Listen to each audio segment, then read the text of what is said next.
acompañamiento en el EMS, entre otros.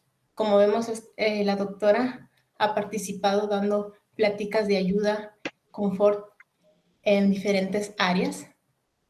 Bienvenida seas, doctora Dulce Carolina. Y antes de cederte la palabra, saludo con mucho gusto a nuestro público y les recordamos que el objetivo de la Feria de la Salud y Buenas Costumbres es fomentar los valores del Código de Ética de la Universidad Autónoma de Baja California en su formación profesional, por lo que les solicitamos amablemente comportarse de acuerdo al Código de Ética de la Universidad Autónoma de Baja California. Le pido por favor a la doctora Dulce González que inicie su presentación. Muchas gracias. Gracias por la invitación. Yo muy contenta de estar aquí, poder participar y compartir pues un poco, ¿no? de lo que conozco. Muchísimas gracias. Y bueno, pues tengo un PowerPoint. Lo voy a compartir para en base a eso pues ya ir platicando. Muy bien. Denme un segundito.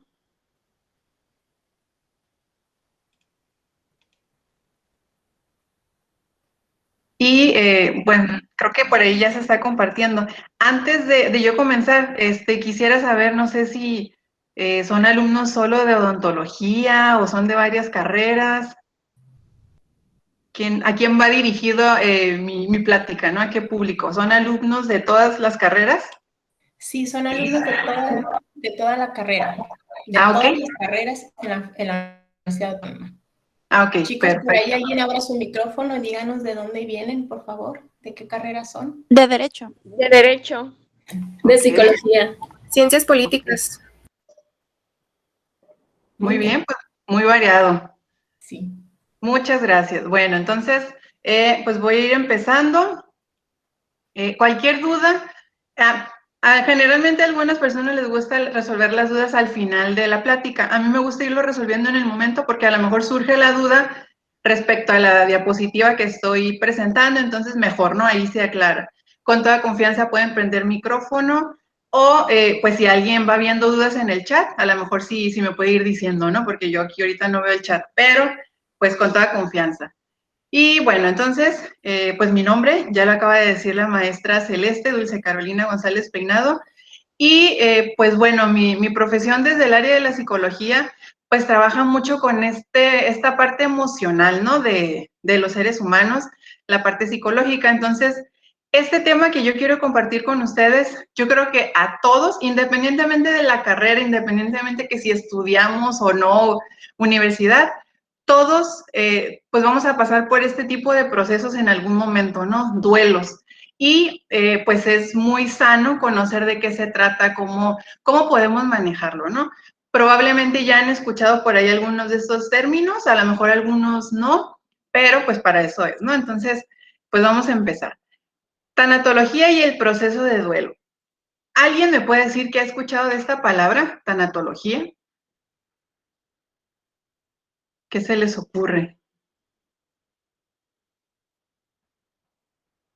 Que de hecho, por ahí, si alguien en algún momento vio la serie, la caricatura de los Caballeros del Zodiaco, por ahí, yo casi no la vi, pero me han referido que había por ahí un personaje que era Thanatos, ¿no? O Thanos, por ahí también. ¿Alguien sabe a qué se refiere ese término? ¿Desconocido? Bueno, entonces ahorita lo vamos a ver. Ajá, así es, precisamente era Thanatos, era el dios de la muerte, ¿no? En esas caricaturas.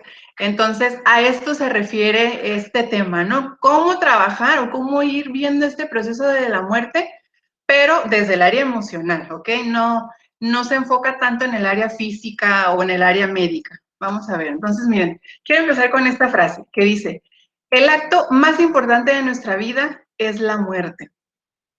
¿Qué quiere decir esto? No, muchos dirán, pues no, nos da miedo hablar de la muerte. De hecho, es un tema tabú muchas veces, ¿no? Como a veces hasta da esta sensación de que si hablo de la muerte, a lo mejor hasta lo vamos a atraer, ¿no? Con el pensamiento.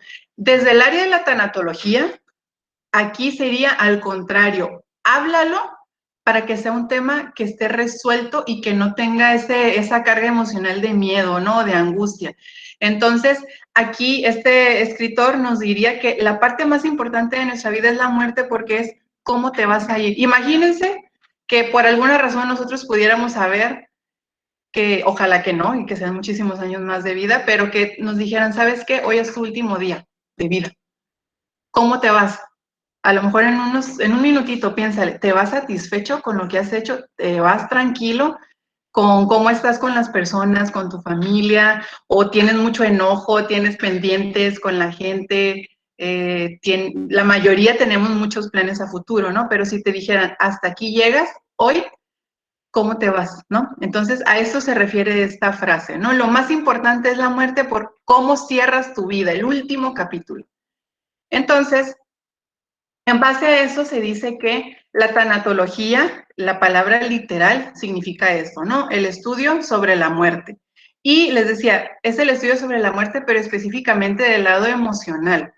Y se habla desde dos grupos, desde el que se va, que muchas veces tienen esa, pues esa noticia, ¿no? Donde sabes que tienes una enfermedad, tú cómo lo vives sabiendo que va a llegar ese momento, pero también lo habla desde el lado de las personas que sufren una pérdida. Son dos grupos, ¿no? De los que va dirigido esta tanatología o este estudio. Y si pudiéramos definirlo ya con términos más desarrollados, ese sería, ¿no? Como es un área, una disciplina que se trabaja en la psicología, no es exclusivo de la psicología, porque de hecho hay personas que se preparan desde el área, por ejemplo, religiosa. Me ha tocado que sacerdotes se preparan en tanatología, enfermeras, médicos, ¿quién más? Trabajadores sociales. Yo creo que cualquier disciplina, cualquier persona que esté en contacto con personas puede formarse en tanatología, pero específicamente si lo hablo desde el área de la psicología, pues es un complemento muy bueno, ¿no? Porque sabes guiar a la persona que resuelva esto. Y bueno, se dice entonces que es una disciplina que se encarga de estudiar la muerte y las medidas para disminuir el sufrimiento físico y psicológico de los enfermos terminales. En un principio, esta área de la tanatología estaba enfocada en cómo hacerle los últimos meses o días de un enfermo terminal lo más tranquilo posible. Y tranquilo desde este aspecto físico. Hay algunas personas que a veces ya pues el tratamiento no funciona, ya no hay más cuestiones médicas que se puedan hacer, pero lo que sí es, si tienes dolor, ¿qué medicamento puede a lo mejor administrarte un médico para que no sufras, ¿no? Ya, si ya no es la cura, es al menos que no te duela, que puedas estar bien. Y que psicológicamente puedas irte en paz. Algunas personas pues tienen esos pendientes, ¿no? Que les digo, desde me peleé con alguien, no he visto a esta persona, estas cuestiones donde a veces ocupa esa persona resolver antes de irse. Pero también se enfoca... Perdón que le interrumpa, discúlpeme. Sí, Lo que no hay pasa es que problema. al parecer estamos teniendo unos problemitas y la presentación se quedó trabada. ¿En qué se está viendo ahorita? La primer... ¿Diapositiva? sí, la Ok. primer diapositiva. Ok, me voy a salir y voy a volver a entrar con, no me voy a salir del Meet, solo de la Ok. presentación, a ver. Ya se fue a la de concepto de tanatología. Ah, ok, entonces ahí es donde estaba justamente. Ok, nada más no se está como... ¿No se comparte? Sí se comparte, nada más que no está como en presentación. Está como si la estuvieras editando. Ah, ok, a ver, déjame. Voy a dejar de presentar y lo voy a hacer de nuevo. De acuerdo.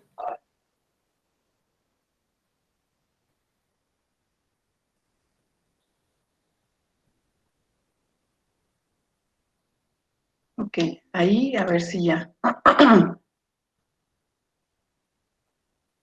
Aquí ya estoy con la presentación completa, toda la pantalla. ¿Se ve así?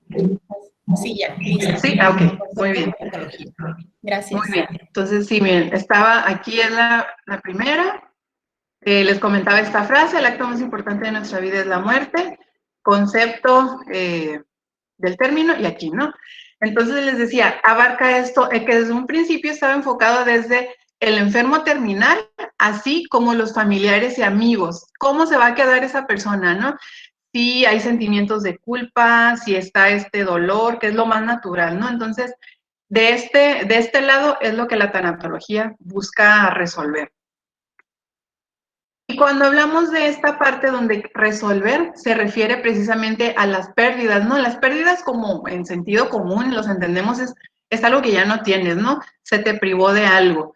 Y las primeras pérdidas que un tanatólogo va a trabajar sería esto, las pérdidas sobre la vida de alguien. Puede ser la propia vida, donde algunas personas que reciben ese diagnóstico, ¿no? De tienes esta enfermedad, te queda tanto de vida, o que a lo mejor de repente alguien murió, ¿no? Y este tema yo creo que independientemente de la época en la que estemos, siempre va a ser pues necesario conocer, pero justamente ahorita en este último año de vida que ha habido pues tantas muertes, hemos perdido familiares, amigos, yo creo que nos ayuda a ser un poquito más conscientes de cómo podemos vivir ese dolor de la manera más llevadera, ¿ok? Entonces, va enfocado principalmente en esto, la parte de una pérdida humana, pero si se dan cuenta, pues las pérdidas están enfocadas en todos los ámbitos, ¿no? Nosotros toda la vida vamos a tener pérdidas y una pérdida que sea significativa va a involucrar cierto sentimiento de dolor, ¿no? Entonces,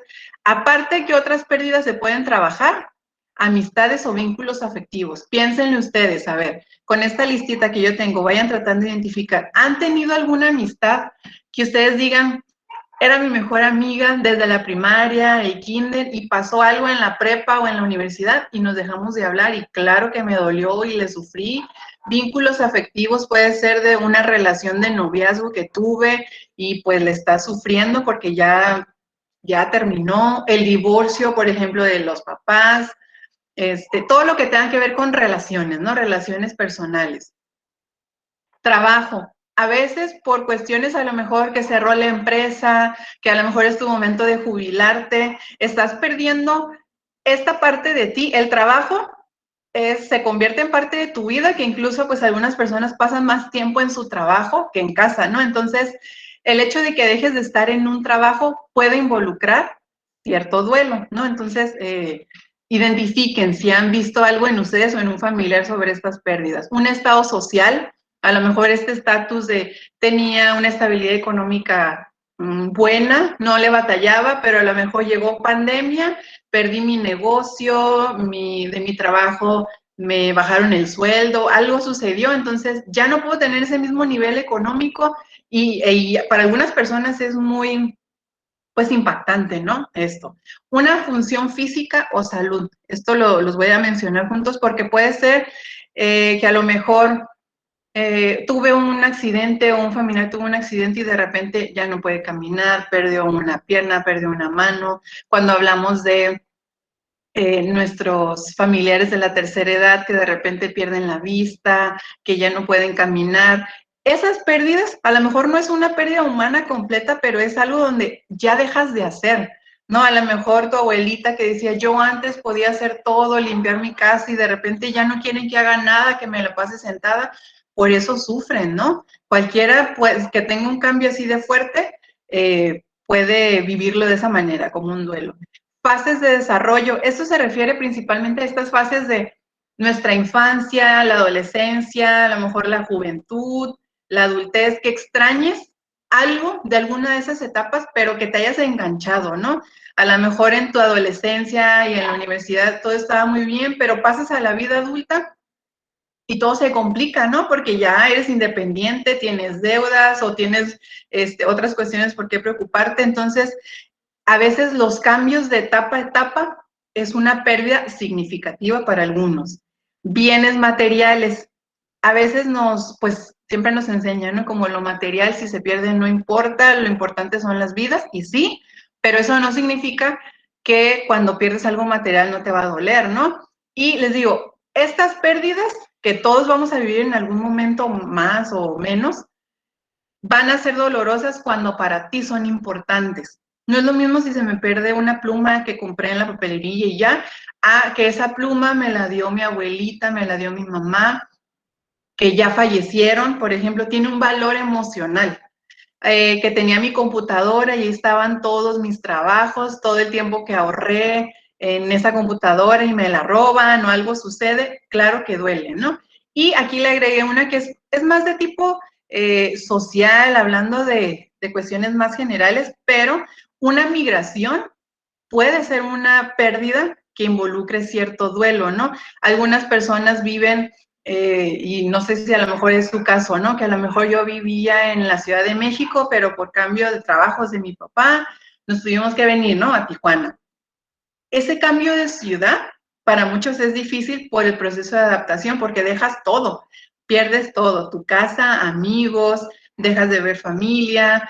Aquí, por ejemplo, que tenemos pegadito a Estados Unidos, es el caso de muchas familias, ¿no? Donde están en Estados Unidos y estamos bien cerquita, pero no podemos vernos, ¿no? Por estas cuestiones. Entonces, estas pérdidas, les vuelvo a decir, van a doler si para ti son importantes. ¿De qué depende la interpretación y el afecto que tú le tengas a eso?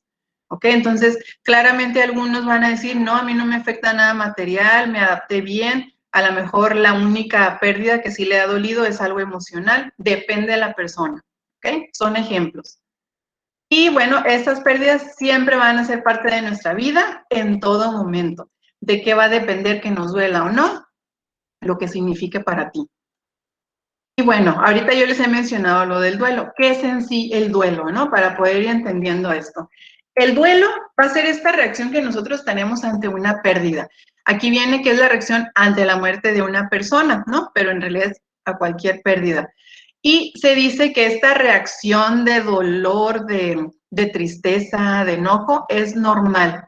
Es totalmente normal que una persona que acaba de fallecer y era mi familiar, y yo tenga muchas ganas de llorar y de no hacer nada, de estar tirado en la cama, es totalmente normal, ¿no? A veces aceptar estas emociones que se les dice que son como las negativas, que en realidad pues las tenemos por algo, no nos gusta experimentarlas, ¿no? Pero desde este ámbito de la tanatología se dice que es normal y sano. ¿Y cuánto tiempo va a durar estas reacciones? Pues depende de la persona, va a tener cierta duración y cada quien lo va a expresar de distintas maneras. En algunos grupos, por ejemplo, aquí se habla de los grupos culturales, hasta en algunas regiones de México, ¿no? Sobre todo más en el sur, hace años era hasta bien visto que se contratara personas para llorar en los velorios y es todo este ritual y esta tradición que es parte de llevar un duelo, todo el luto, los funerales. Entonces, cada quien, según su cultura, lo vive de alguna manera determinada y es bien visto, ¿no? Algunas personas, por su misma formación, deciden guardarse esas emociones también, ¿no? Entonces, son expresiones tan distintas en cada cultura que lo importante aquí es que se resuelva, que se exprese. Y generalmente se tiende a pensar en el duelo solo en este contexto de la muerte, que les decía, ¿no? Como tanatología, muerte de un ser querido. Pero también puede producirse por todas estas series de pérdidas, ¿no? Que yo ahorita les mencionaba. A lo mejor ni siquiera es algo material ni nada físico, pero puede ser esto. La patria, que ya no estás en el mismo lugar donde estés, la libertad, algunas personas cuando sufren esta, a lo mejor pérdida porque están detenidas por alguna situación, que me pusieron algún tipo de droga en el carro y de repente cambia mi vida totalmente, no solo es un duelo, sino es toda una serie de complicaciones legales, ¿no? Un ideal, entre otros. Entonces aquí estamos hablando de pérdidas de todo tipo. ¿Por qué si a nadie nos gusta vivir tristes, enojados, con esos sentimientos pues tan dolorosos? ¿Por qué en el caso de la tanatología se te invita a vivirlos? ¿Cuál es el propósito? El propósito sería que vivas ese dolor o esos sentimientos, porque esa es la manera en la que te va a ayudar a asimilarlo. Aquí nos viene esta palabra clave. Esas experiencias y esas emociones es lo que te va a ayudar a asimilar lo que está pasando y después, con el tiempo, que puedas seguir viviendo de una manera más estable, plena, un poquito más con aceptación, ¿ok? Entonces, a veces pudiera ser como el que la tanatología confronta mucho, ¿no? Porque quiere que hables de cosas y sentimientos que no nos gustan, pero el objetivo es que puedas superarlo. Mientras más lo escondas, más largo se hace este proceso.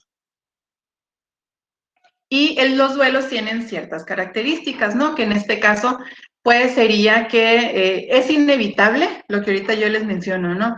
No hay nadie que pueda vivir sin un duelo. A veces se trata de disimular, pero es inevitable, ¿no? Comporta dolor, sí, va a haber momentos donde estés muy enojado, donde tengas muchos sentimientos de enojo contra varias personas, pero esa es la manera más sana que tú puedes resolverlo, ¿no? No se debe evitar o eludir el itinerario necesario para reentrar en la vida. Eso sería, no debes de evitarlo, ¿no? No debes de tratar de simular que todo está bien, porque lo único que va a pasar es esto, vas a posponer y prolongar el dolor que puedas, que tú puedas estar experimentando en ese momento. Entonces, claramente de todas las pérdidas que yo les mencioné, la más dolorosa son las pérdidas humanas, ¿no? Entonces, por eso es que se busca que se resuelva. Si en algún momento durante esta pandemia o antes ustedes han vivido alguna situación así, identifiquen qué tanto a lo mejor lo he manejado o a lo mejor he tratado de simular que no pasa nada, pero en realidad está ahí nada más como si estuvieran con una tapita encima, pero cualquier cosita hace que me broten los sentimientos, ¿no? Y bueno, hay muchos autores y escritores que nos hablan de esto del proceso de duelo. Esta persona, Elizabeth Kubler-Ross, psiquiatra, ella se dedicó a trabajar en este tema de la tanatología, ¿no? En la resolución de estas etapas, de cómo ayudarle a un enfermo terminal a irse bien. Y ella definió que hay ciertas etapas, 5 etapas específicamente, que se viven en este proceso de duelo, ¿no? Según el acompañamiento que ella pudo dar a todas estas personas en su experiencia, esto es lo que vio, ¿ok? Entonces, aquí les puse como si fuera un tipo de gráfica más o menos, pero en realidad no hay un orden específico de estas etapas, ¿no? Pero generalmente se van a presentar así. Nos dice que primero está la fase de la crisis, ¿no? Cuando te dan esa noticia de impacto, alguien murió, está esta enfermedad, la primera reacción va a ser la negación. Ahorita lo vamos a ver con un poquito más de detalle. De ahí, ella mencionaba que generalmente se mostraba este enfado, cierto enojo. Después estaba esta etapa de negación. Esta no se da siempre. Ahorita les platico por qué. Y de ahí, una vez que pasabas estos, se daba depresión y finalmente la aceptación. Si se fijan, los puntos más bajos donde está la mayor crisis, por eso está en rojo, serían estas emociones, ¿no? Negación, enfado y la depresión. El orden no necesariamente es así, ¿ok? Una vez que la persona vive estas emociones o estos sentimientos dolorosos que se anima o los deja salir, puede que la persona poco a poco vaya llegando a este momento de la aceptación. Eso es lo que busca la tanatología, ¿sí? Algunas personas dicen, pero ¿por qué sufrirle, no? Si tú puedes a lo mejor evitar eso o tratar de esconderlo. No, la respuesta aquí está, ¿no? Si tú lo haces tratando de evitar esto, en realidad no se resuelve. Vamos a ver, miren. En la negación, como tal, como dice su nombre, es pues tratar de simular que no pasó nada. Y pues hay muchas frases, ¿no? Como no puede ser, pero si yo apenas hablé con esta persona hace 2 semanas y estaba muy bien, ahorita pues que estamos con lo del virus, me ha tocado donde escuchamos, y es que me dijo que solo era una gripa, que se sentía bien. Todas esas cuestiones que nos hacen de alguna manera tratar de entender, ¿no? ¿Qué es lo que está pasando? Y se dice que es un ajuste de la realidad, el tratar de negar, ¿no? De no, esto no está pasando, porque esto nos ayuda a amortiguar un poco la noticia. Es como si fuera un colchoncito de, espérame, en lo que veo qué es lo que está pasando, en lo que te cae el 20, ¿no? Y esta negación puede ser consciente o inconsciente. Muchas veces la parte inconsciente de nuestro cerebro nos va a llevar a tener un mecanismo de defensa, así se le llama, ¿no? Como es esa protección donde tu mente te va a hacer que no creas lo que está pasando. Y un ejemplo, fíjense, para que lo puedan entender. Yo me acuerdo hace muchos años cuando estaba estudiando un diplomado en tanatología, el grupo estaba compuesto de muchas personas, ¿no? De muchas profesiones, algunos no tenían una profesión universitaria, pero tenían mucho interés en el tema. Entonces había una señora que decía, ya lo podía contar en ese momento, donde su hijo murió, ¿no? Entonces, esta situación fue que su hijo murió en un accidente de carro que iba de aquí de Tijuana a San Felipe, de vacaciones, ¿no? Entonces ella decía que ella cayó en una etapa de negación muy fuerte, inconsciente, claramente, que ella le duró 2 años. Imagínense, 2 años de no creer lo que está pasando, ¿no? Es mucho tiempo. Y ella decía que ella le seguía lavando la ropa a su hijo, le seguía poniendo plato en la mesa, y cuando la gente le preguntaba, ¿pero por qué lo haces? Ella decía, porque mi hijo está de vacaciones, no ha llegado, pero lo pongo por si llega hoy, ¿no? Entonces, es como, pareciera como una trampa de nuestra mente, ¿no? Como que no es trampa, es una protección para que no te duela tanto la noticia. Entonces, claramente si una persona dura 2 años en esta etapa de negación, pues no lo está manejando bien. No es tan sano tanto tiempo, el alargarlo tanto tiempo. Es sano vivirlo porque sí te ayuda a saber qué es a entender la situación, pero en este caso, pues ella decía, ¿no? Que pues tuvo que recurrir a ayuda más profesional después de esos 2 años, ¿no? Ese sería un ejemplo de la etapa de negación. Después nos habla Elizabeth Kubler-Ross de esta etapa que se puede dar de ira o enojo, donde es ese sentimiento de enojo porque no podemos hacer nada, ya no lo podemos solucionar, ¿no? Ya es una pérdida que no podemos entender. Entonces, ahí ese enojo puede estar dirigido, fíjense, a veces uno se enoja contra Dios, contra su religión, ¿no? De ¿por qué si yo soy tan bueno, por qué me haces esto a mí? ¿Por qué me está sucediendo esto y no a las otras personas? Que aquí se menciona este sentimiento de envidia, ¿no? Uno empieza a tener enojo con la vida, puede ser, porque vemos a los demás muy felices, que no le están sufriendo, y yo sí estoy aquí sin esa persona o sin esa situación y estoy llorando, ¿no? O a veces el enojo también puede ir dirigido a la misma persona que murió, donde el caso puede ser donde estoy enojado porque me dejaste solo, estoy aquí con todo, con toda esta responsabilidad, me dejaste a lo mejor con tus hijos y voy a batallarle, es ese enojo que queda después de te vas y yo ya no sé qué hacer, ¿no? O el enojo puede estar dirigido contra uno mismo, sobre todo cuando están esos sentimientos de culpa, algún arrepentimiento, ahí es en donde se puede dar más esta etapa, ¿no? Es normal sentir ese enojo, ¿ok? No, a veces juzgamos si alguien está en este duelo y lo vemos con ese sentimiento donde se está quejando de la persona o de lo que está pasando, pero en realidad es una manera en la que lo está viviendo, ¿no? Nadie tiene la manera correcta de vivir un duelo, entonces el enojo es parte de eso. Otra etapa que les mencionaba ahorita es esta de la negociación, ¿no? Como un tipo de, pues, de regateo que queremos hacer pensando en, si a lo mejor todavía no ocurre la pérdida como tal, pero ya sabemos que se está dando, es hacer este intercambio donde yo prometo que voy a hacer algo, voy a sacrificar algo si no pierdo a esa persona o si no pierdo a ese objeto o a esa situación. ¿Sí? De eso se trata la negociación. Prometo que ya voy a ser la mejor hija del mundo si me dejas a mi mamá, que se recupere, que salga bien de esa enfermedad, o prometo que a veces no en los divorcios, que voy a cambiar, que vamos a ir a terapia y recuperamos todo, ¿no? Lo que hemos perdido. Es una forma de tratar de evitar esa pérdida, ¿ok? En muchos casos, esta etapa es muy breve porque a veces esa pérdida pues ya es inminente, ¿no? No se puede evitar. Y en algunos casos no se da la negociación, ¿no? Porque la pérdida definitivamente se dio y ya ni siquiera hay chance como de hacer algún cambio.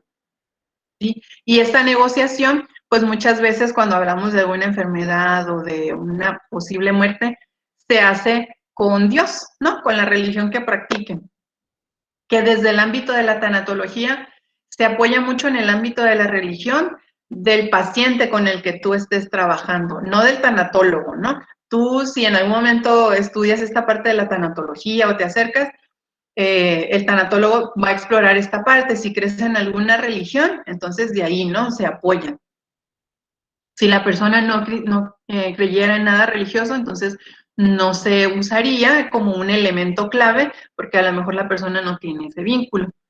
Entonces, eso sería la negociación. En la depresión, vamos a ver, ¿no? Esta es otra etapa que menciona Elizabeth Kubler-Ross y nos habla que en la depresión pues va a haber los sentimientos típicos que conocemos de una depresión, que puede ser esto de el desamparo, falta de esperanza e impotencia porque no podemos hacer ningún cambio, va a haber desequilibrio en nuestro estado de ánimo y esos sentimientos pues los característicos, ¿no? Tristeza, decepción y soledad. Cuando nosotros hablamos de depresión, aquí en este caso de tanatología, no se habla como una depresión como tal, sino que se habla como una tristeza. Aquí lo especifico, miren, dice, una cosa es la tristeza y otra es la depresión. Esta última es una enfermedad que se puede extender y complicar, ¿no? La depresión realmente es una enfermedad del estado de ánimo. Por eso es importante descubrir cuál de las situaciones vive el doliente para que reciba la ayuda apropiada y necesaria en su caso. Dependiendo de la etapa o la situación o el tiempo que esté viviendo el duelo, el tanatólogo explora y trata de identificar si es tristeza o es depresión, ¿ok? Algunas de estas diferencias pudieran ser estas, miren, aquí en la tablita. En el duelo va a haber claramente, pues va a haber llanto, puede que se dé pérdida de peso, retraimiento, la persona solamente va a querer estar sola, a lo mejor pensando, reviviendo esa pérdida. Puede que se dé insomnio o al contrario, que a lo mejor la persona solamente se la quiera pasar dormido, que haya mucha irritabilidad, aquí involucra lo del enojo, disminución de la concentración y la atención, totalmente normal, ¿ok? En la depresión también se dan estas mismas respuestas, ¿no? Es muy similar. ¿Qué va a haber de diferente? Por ejemplo, en el duelo, las ideas suicidas no son tan frecuentes. Sí le sufres y sí quieres llorar y te sientes con esa tristeza tan profunda, pero las ideas suicidas no son una opción, mientras que en la depresión sí se pueden dar, ¿ok? Donde quieres acabar con tu vida para evitar ese sufrimiento. En el duelo, lo más normal, digamos, o una señal buena, sería que con el tiempo los síntomas vayan cediendo, que vayan disminuyendo, que ya no haya tanto llanto, que la persona ya empiece a socializar un poquito, que ya no haya tanto enojo. Eso es lo normal, mientras que en la depresión los síntomas no ceden o pueden ir empeorando, ¿no? Que haya más llanto, que haya más enojo, que haya más sentimientos que causen esa pérdida de una función social, ¿no? Y a veces siguen presentes al cabo de años. Ya cuando vemos años de estos sentimientos, ya no es normal, ¿ok? Cuando ya hablamos de años. En el duelo se habla de que sí va a haber una respuesta positiva a la transmisión de confianza y los contactos sociales. Es decir, a veces la gente te dice, si ocupas platicar, si ocupas estar con alguien, háblanos, ¿no? Los primeros meses o días, lo normal es querer estar solo, ¿no? Sufriendo o viviendo ese dolor. Pero con el paso del tiempo las personas pueden empezar a acceder a eso, a platicarlo, a estar en grupos, a escuchar experiencias de alguien más, mientras que en la depresión no responden a este tipo de contactos y de hecho se rechazan los contactos sociales, ¿no? Quieren estar solos y siguen con los mismos pensamientos. Y en el duelo, se dice que no es necesaria la medicación, no es efectiva porque lo que la persona ocupa es vivir las emociones, no reprimirlas, mientras que en la depresión sí se ocupa ya una revisión médica, ¿no? O psiquiátrica para ver si la medicación antidepresiva sí funciona. Si se fijan, aquí hablamos de este estado de tristeza profundo que podemos vivir totalmente normal, pero aquí ya se complica, ¿ok? Incluso en la depresión, las señales más fuertes son cuando hablamos ya de una depresión mayor, esta parte de tu vida ya no es funcional. Y si tu vida es funcional, la vives con desesperanza, ¿no? Las depresiones a veces pueden vivir años. Hay personas que viven en depresión y funcionan, van a la escuela, tienen sus trabajos, tienen sus familias, pero nada los satisface, ¿ok? Entonces, esas son parte de algunas de las diferencias que si en algún momento les toca identificarlo en ustedes o en alguien más, pueden ir como evaluando, ¿no?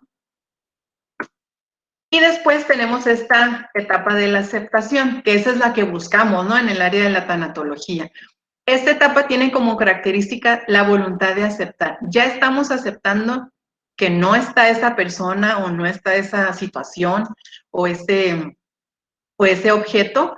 Y cuando llega la aceptación, se propician nuevos comienzos, ¿no?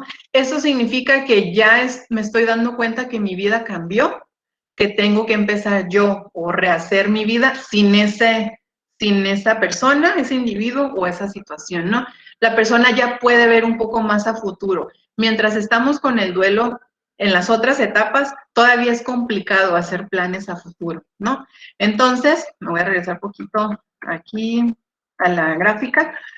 Estas son las etapas, les digo, lo más común es que se vivan en ese orden, pero hay veces donde a lo mejor parece que ya estoy en la aceptación y algo sucede y otra vez me regreso aquí, a la depresión. O puede parecer que ya estoy bien y de repente otra vez me sale mucho enojo, ¿no? Contra esa persona o contra mí o la situación. Y por eso es que cada uno lo va a vivir a su manera. ¿Ok? En algunos a lo mejor no se da tanto en la etapa del enfado, pero se va a tardar más tiempo en esta etapa de la tristeza o de la depresión. Y cuando uno acepte un poquito lo que ha pasado, las primeras señales son eso, donde tú ya empiezas a hacer planes a futuro, ya puedes hablar de esa pérdida sin tanto dolor. No significa que ya no vas a llorar ni nada, pero a lo mejor ya puedes hablar un poquito más, ya eres capaz de recordar esos momentos agradables y te ríes de esos recuerdos. Esos serían señales de aceptación, ¿no? Y con el tiempo, tú vas a ir identificando algo que te dejó esa pérdida, un aprendizaje, ¿no? Personal. Esas serían como las etapas. Traten de identificarlo si lo han vivido, si lo ven así. Y bueno, la pregunta que la mayoría es, ¿cuánto tiempo voy a estar así? ¿Realmente puedo superar? A ver, yo me recuerdo mucho el caso de una persona donde murió su hijo. La muerte fue difícil porque fue fue asesinato. Entonces se supera la muerte de un hijo, se supera la muerte de un familiar. Sí se supera, pero todo depende de esto, miren, recursos personales. Debido a que el proceso de duelo varía según los recursos personales, esto yo creo que sería según tu personalidad previa, ¿no? De si eres una persona que a lo mejor desde antes ya tenías angustias, ansiedad, ya tenías ciertos rasgos de depresión, puede que se complique un poco, ¿no? Pero a lo mejor sí, a lo mejor dentro de tu personalidad hay habilidades cuando has tenido dificultades y has salido adelante, eso nos va a ayudar en estos momentos, ¿no? Entonces, ¿cuánto va a durar un duelo? No hay un tiempo exacto, lo que sí dicen algunos manuales médicos, psiquiátricos, el tiempo promedio sería de 1 año, ¿no? 12 meses es como el tiempo todavía, pues, más llevadero para una persona. Si vemos que la persona ya pasa 1 año, 2, 3 años y sigue con los mismos sentimientos intensos, esa va a ser la clave. Si los sentimientos son igual de intensos 1 año después, podemos ver que algo está pasando, que a lo mejor no se está resolviendo bien. Igual puede ser que este año se pase un poco más y la persona lo resuelve bien, ¿sí? No es estrictamente 1 año. Esos son los que dicen los manuales, ¿no? La realidad a veces es otra. Pero si en ese año tú detectas en ti o en ese familiar la misma intensidad de dolor, de llanto, de sufrimiento, ¿qué puede estar pasando? Esto, un duelo que se está complicando, ¿ok?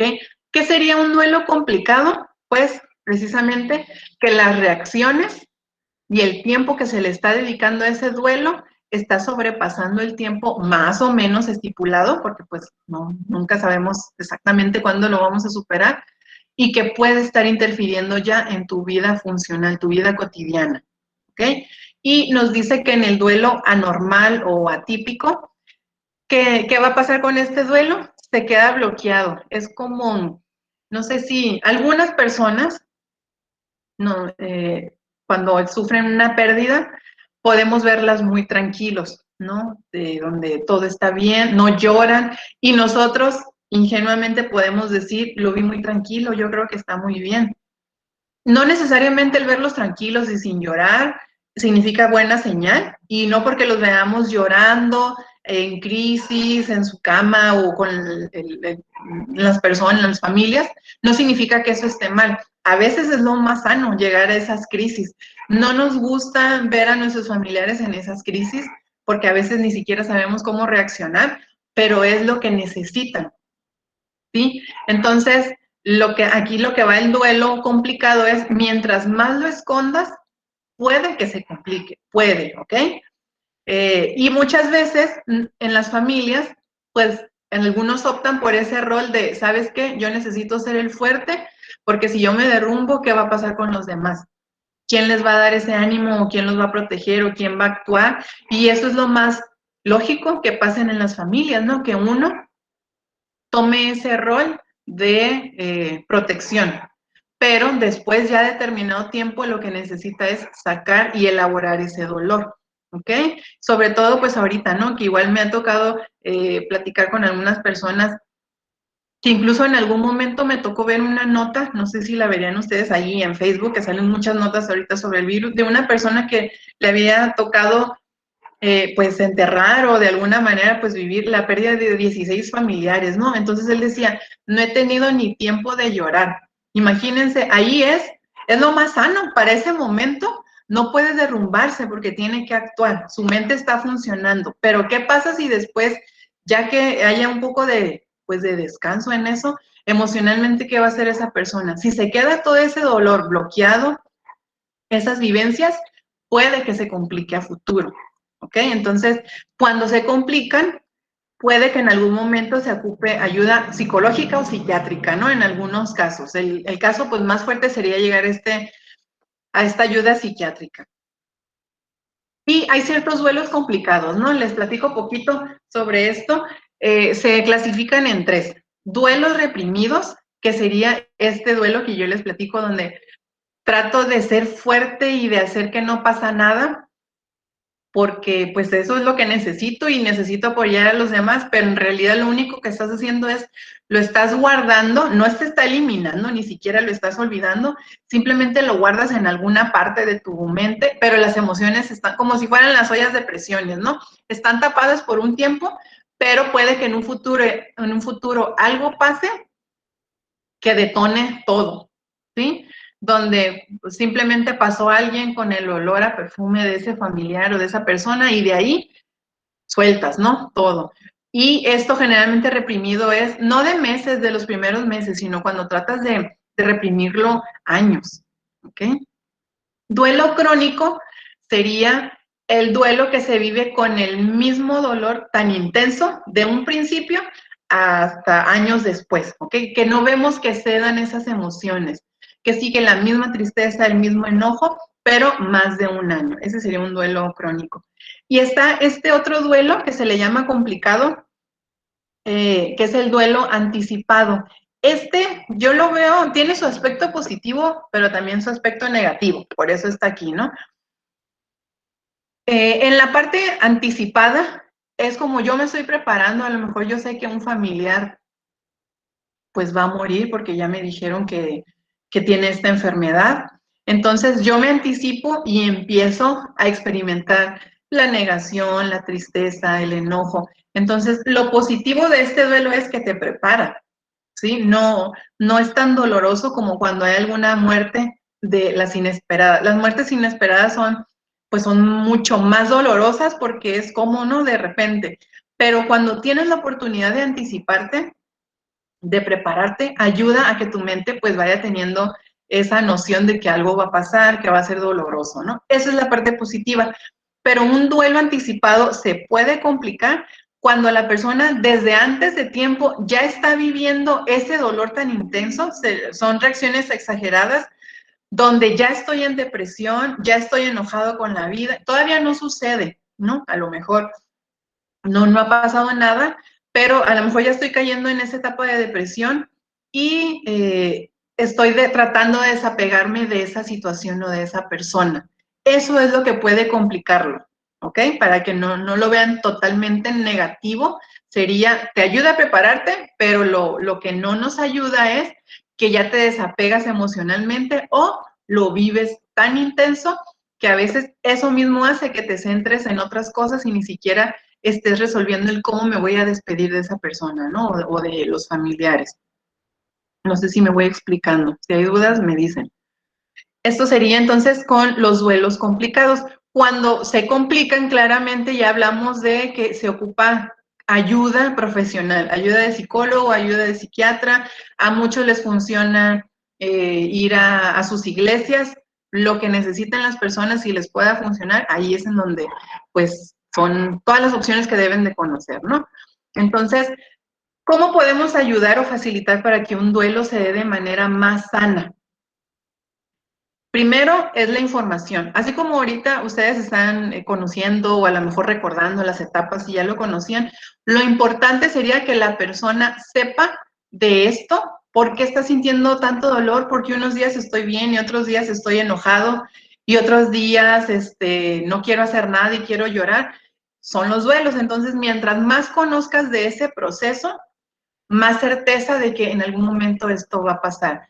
Mientras más desconocido sea lo que estamos viviendo, más angustia es la que genera. Entonces, a lo mejor si ustedes ven a un familiar que está en esa situación, a un amigo, pueden empezar recomendando leer un poco sobre esto de los duelos, ¿no? Se van a sentir muy identificados y eso ayuda en el momento de un duelo. Que alguien te diga, ¿sabes qué? ¿Vas a vivir esto? Tú te identificas y eso te da un poco de tranquilidad de saber de, ok, no solo me pasa a mí, no lo estoy viviendo solo. Entonces, primer clave es la información. En el aspecto de la terapia se le llama psicoeducación. Es como, pues, educar, pero en la parte teórica, ¿no? ¿Qué es la tanatología? ¿Qué es un duelo? ¿Cuáles pueden ser las pérdidas? Otro punto que ayuda sería la compañía, que esto principalmente sería las personas que van a estar a tu alrededor. Lo principal, la reacción va a ser querer estar solo y llorar, ¿no? Eso es lo más sano y hay que dar tiempo. A veces también angustia cuando vemos a ese familiar que solamente se le quiere pasar en su cuarto solo, porque creemos que a lo mejor va a estar peor, pero no, en un principio eso hay que respetarlo y hay que darles todo el tiempo que necesiten, ¿no?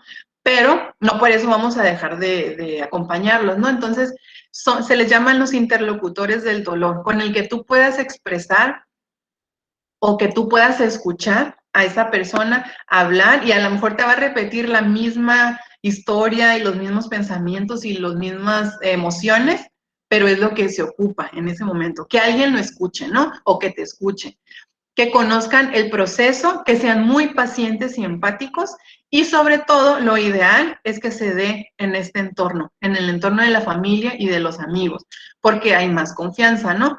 Aquí les puse grupos de apoyo. Estos grupos de apoyo también funcionan mucho cuando son grupos de apoyo especializados en duelos, porque las personas que están en esos grupos de apoyo han vivido una pérdida, ¿no? Cada uno a su estilo y cada uno de diferente índole, pero lo que tienen en común es que todos han tenido ese dolor. Entonces, hay grupos de apoyo, por ejemplo, en centros de psicología o en iglesias, y se dedican a eso, a exponer lo que tú estás pensando, sintiendo, y cómo funciona ese apoyo.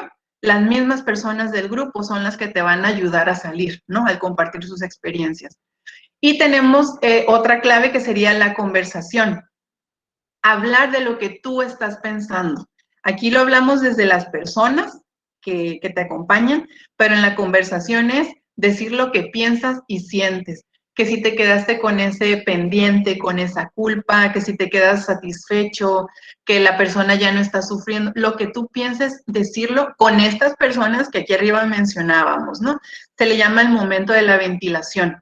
Ventilar lo que están sintiendo y cada uno pues lo va a expresar de manera distinta, ¿no? Entonces es darse esos momentos, desde el hijo, el niño pequeño, el abuelito, el papá, cualquier miembro de la familia necesita hablarlo, ¿ok?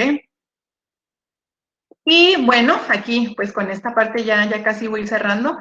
La tarea en este caso sería, el objetivo de transitar este duelo sería reconstruir y recuperar la confianza en el mundo, primero, ¿ok?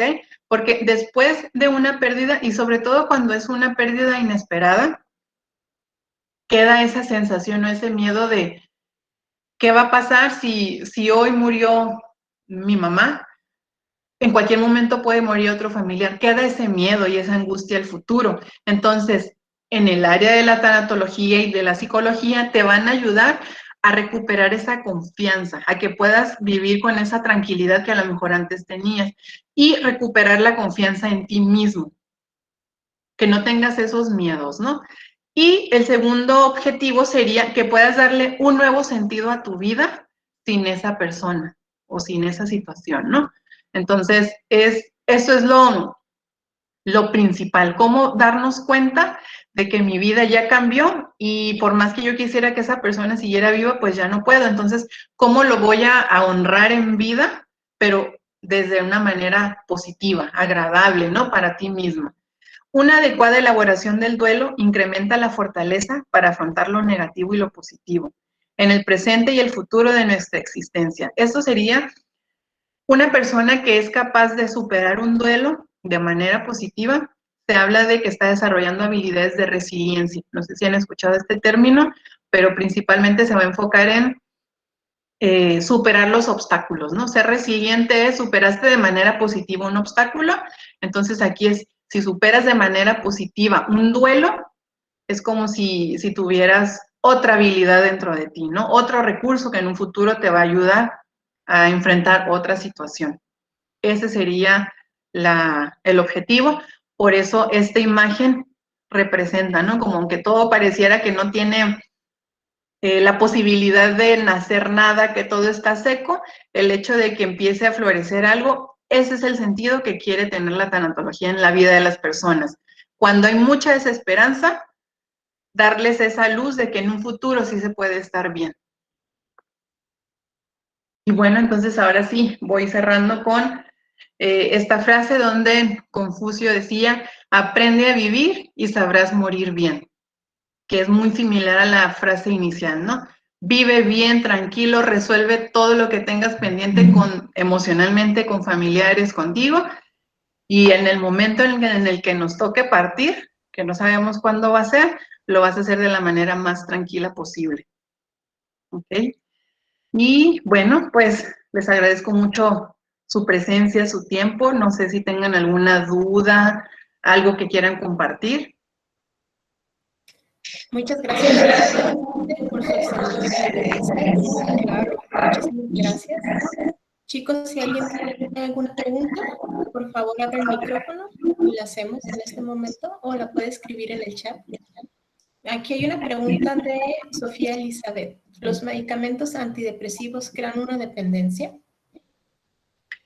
No, pues de hecho, pues un psiquiatra es el que los va a recetar, ¿no? Entonces, el psiquiatra, dependiendo del grado de, pues, de depresión que esté observando o de ansiedad, te va a sugerir la dosis específica para resolver ese estado depresivo en ese momento de tu vida, pero según como tú vayas evolucionando, él puede ir determinando si los vas a necesitar por más tiempo o menos. Entonces, no se crea una dependencia si tienes la dosis correcta y una adecuada administración, ¿ok? Cuando una persona toma un medicamento antidepresivo, sí hay un momento donde a lo mejor el psiquiatra te dice, ¿sabes qué? Ya lo vamos a suspender, ya estás bien, ya lo puedes manejar por tu cuenta. Lo que sí se necesita es ir dejando ese medicamento antidepresivo poco a poco, paulatinamente, porque si lo haces también de repente, sí te puede generar como una descompensación, ¿no? Si es tu cuerpo está recibiendo una sustancia y de repente la dejas, sí puede generar como una, pues esa descompensación, ¿no? Entonces, no genera una dependencia como tal, pero sí necesitas llevar un control muy exacto, ¿ok? Por eso siempre se recomienda no te automediques, sea cual sea, ¿no? Aunque no solamente sea psiquiátrico. ¿Cuál es el objetivo de un medicamento psiquiátrico o antidepresivo? Que lo tomes para que te ayude a regular un poco de, pues, la parte química de los neurotransmisores o las hormonas, pero que al mismo tiempo tú estés tomando terapia para que en un momento determinado realmente puedas dejar esos antidepresivos que fueron como un empujoncito nada más y ya con lo que aprendiste en la terapia tú lo puedes resolver por ti mismo. Sí, no sé si me expliqué, pero básicamente es como nada más una, ¿cómo lo pongo? como un pasito, no es lo principal en la medicina, solo un pasito para que de ahí en adelante sigas tú por tus propios recursos emocionales. Usted dígame, Sofía, si le quedó claro. ¿Es bueno sedar? Okay. ¿Es bueno sedar a una persona que está pasando por una pérdida? No, no es bueno porque pues a lo mejor nada más lo vas a bloquear. Claro, si la persona entra en una crisis, voy a suponer, ¿no? Como ejemplo, donde quiere hacerse daño, está en una crisis a lo mejor donde sí está un poco fuera de control, en esos casos sí sedar temporalmente, pero no sedarla durante semanas ni nada, solamente en esos periodos, y sobre todo es cuando reciben una noticia, ¿no? En el primer momento, en esta parte de la negación, puede que se requiera, pero solamente, Sofía, si la persona está fuera de control, y eso lo determina un médico, ¿ok? Pero si la persona está llorando, llorando y llorando, déjenla, no pasa nada, ¿ok? De hecho, pues es lo que necesita. Y aquí yo creo que la pregunta de Sofía va enfocado porque pues no nos gusta ver sufrir a nuestros familiares, ¿no? Cuando vemos a alguien así, lo menos que queremos es verlo en ese estado y por eso entran todas las cuestiones de un medicamento que lo calme. No, mejor acompáñalo, acompáñalo, ni siquiera le digas nada, simplemente está ahí y que llore. Muy bien, gracias, doctora. No, pues de nada, muchas gracias a ustedes. Antes de finalizar, quisiera hacer la entrega de la constancia para usted, nomás déjeme presentar. Mire, estoy viendo aquí en el chat que dice, ¿qué opinas de escribirle a un muerto vía Facebook? Es muy sanador para muchos, es muy sanador. De hecho, ya en terapia existen estas técnicas donde es, escríbele una carta a esa persona o háblale. Hay un ejercicio que se llama la silla vacía, donde precisamente estás sentado tú y enfrente de ti una silla vacía, donde tú empiezas a imaginarte a esa persona y le vas a decir lo que tengas que decirle, ¿no? Como te amo, te quiero, perdóname, lo que tengas que decirle en ese momento, porque a lo mejor no hubo ni tiempo de expresarlo en vida, entonces lo puedes hacer. Entonces, si lo escribes vía Facebook o vía cartas, lo que tú quieras, es muy sanador. Una muy buena técnica, Elías.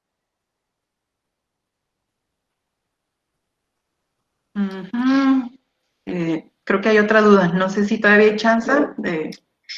Sería la última, Lucy, gracias. Ok, muy bien. En un contexto de aislamiento, con falta de contacto humano, como el que se está viviendo con la pandemia, ¿hay algo que puedan hacer las personas que atraviesan un duelo para encontrar compañía de apoyo? Suponiendo que no tienen muchos vínculos. Sí, pues miren, ahorita de hecho hay muchos grupos desde el ámbito de la psicología, muchos psicólogos que están inscritos en una red de apoyo psicológico vía línea gratuito. Entonces, cuando no existe esa compañía física o de familiares, lo ideal es empezar el proceso terapéutico para empezar a ventilarlo, ¿no? No necesariamente tienes que esperarte un año, como ahí decía, para pedir ayuda, puede ser desde el principio y se resuelve un poco más rápido. Esa pudiera ser una opción, Maday, como para esta persona, un apoyo psicológico en línea, si es que realmente está en aislamiento. Igual si necesitan que les pase información de psicólogos gratuitos, se los puedo pasar. Muy bien, muchísimas gracias. De nada. Ok.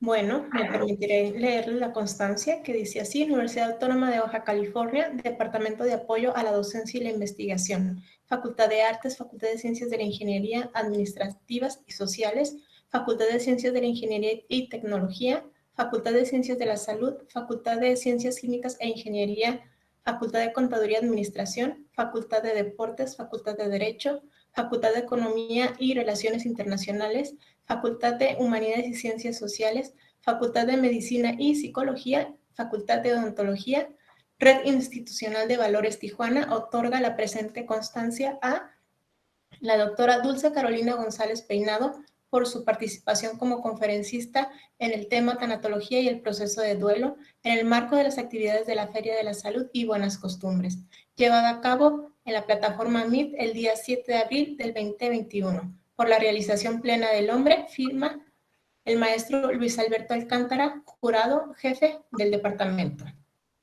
Le damos muchas gracias, doctora, por su participación. Su tema, sin duda, nos va a ayudar a todos en este tiempo donde más lo necesitamos.